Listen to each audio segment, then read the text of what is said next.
Barefoot is a short play about the plight of 1950s women. Women, through no fault of their own, have been condemned to years of hardship. Their pension age raised without their knowledge.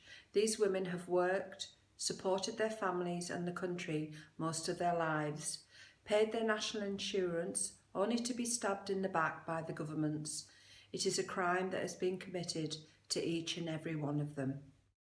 Oh, you such a big boy. Come on, you can do it. Oh, there you go. Well done.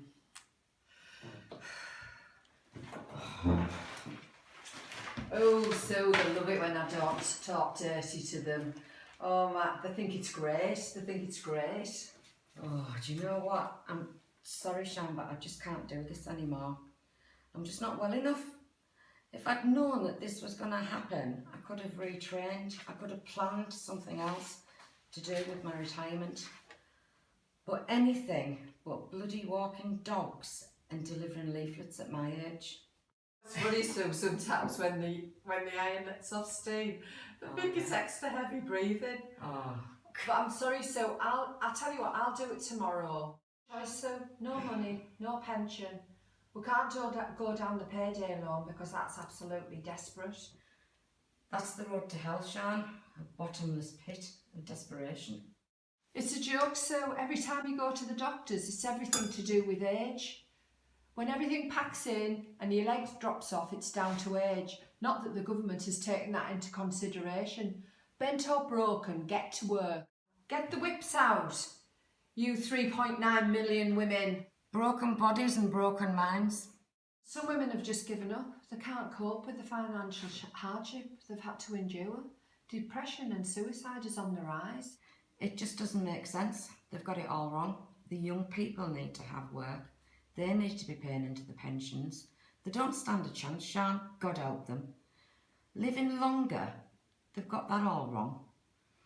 Late news in, there is a downturn in life expectancy and it's women who are dying younger. Oh my God. But Sue, we could get an apprenticeship. Remember that guy, what's his name, told us in Westminster Hall last year? Oh, Opperman. Oh yeah, that's right. I was thinking about becoming a bricklayer. How about you? Unfortunately though, poor old guy didn't do his homework. All at the job centres, no. They didn't know anything about it, you know. Seems like a trend, doesn't it? What a surprise. No information, no money, no truth, and no letters from the DWP. Nailed it on the head there, Sue. Do you know my building society wrote to me every year for nearly 10 years saying make sure you have cover for your mortgage because your endowment won't be enough. They knew it would put people in hardship if they didn't plan. So why did the DWP not think the change of pension age for women shouldn't have been flagged up with alarms and flashing lights? And who is going to employ a woman, average age 60, after she's finished an apprenticeship? It's bloody ridiculous. It's mad. They just don't care. What kind of government can't see what's happening? What kind of government can turn its back on poverty across the generations? Also, successive governments took a decision not to top up the National Insurance Fund and virtually no money was paid in by the Treasury for around 24 years. If they'd done the right thing, the pension age wouldn't have to have been raised and more money in the pot for everyone. We've been violated and abused. Oh yeah, but some of them have had it hard, you know. Who? Boris Johnson. You know that fair-haired schoolboy who used to be Foreign Secretary?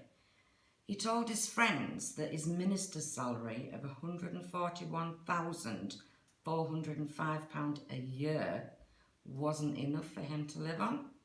Bless him. Must have a big family and all that.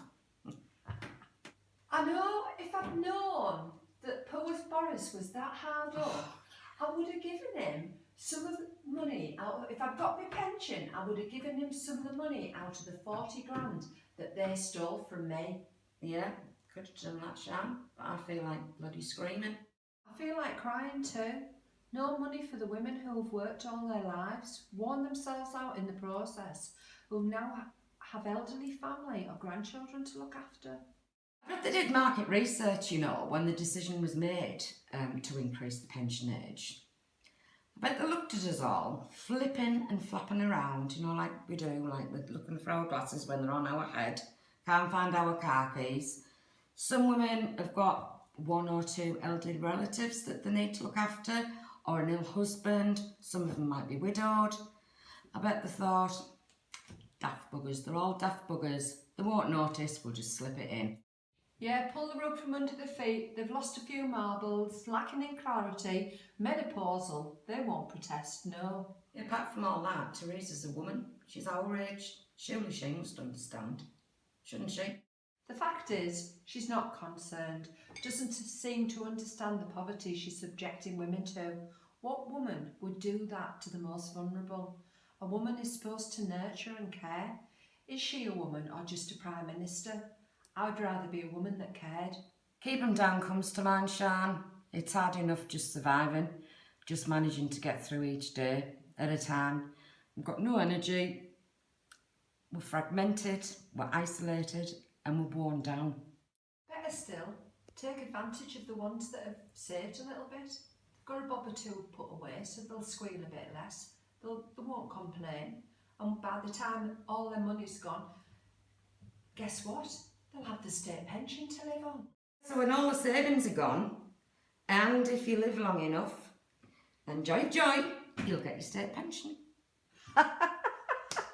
If you're lucky. Well, you know, Sue, my old friend, that old saying, keep 'em barefoot and pregnant.